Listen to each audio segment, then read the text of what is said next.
নানা আয়োজন আর উৎসব মুখর পরিবেশে বাংলা নতুন বছর ১৪৩২ বরণ করেছে যশোরের বাঘারপাড়াবাসী। সোমবার সকালে উপজেলা পরিষদ চত্বরে ঢাক, ঢোল এবং গান বাজনায় মুখরিত হয়ে ওঠে। সকাল ৯টায় শুরু হয় মঙ্গল শোভাযাত্রা। বিস্তারিত থাকছে শহীদুল ইসলামের প্রতিবেদনায়। ঐতিহ্যবাহী পোশাকে নারী, পুরুষ এবং শিশুরা অংশ নেয় শোভাযাত্রায়। কেউ ছিলেন কৃষক, জেলে কিংবা সাপুড়ের সাজে।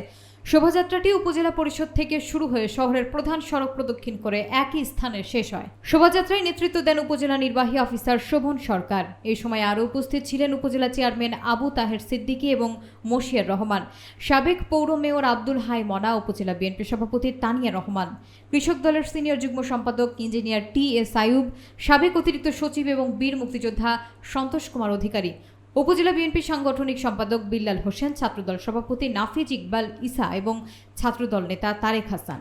উৎসবে অংশ নিয়ে নানা শ্রেণী পেশার মানুষ বাংলা নববর্ষকে স্বাগত জানান প্রাণবন্তভাবে।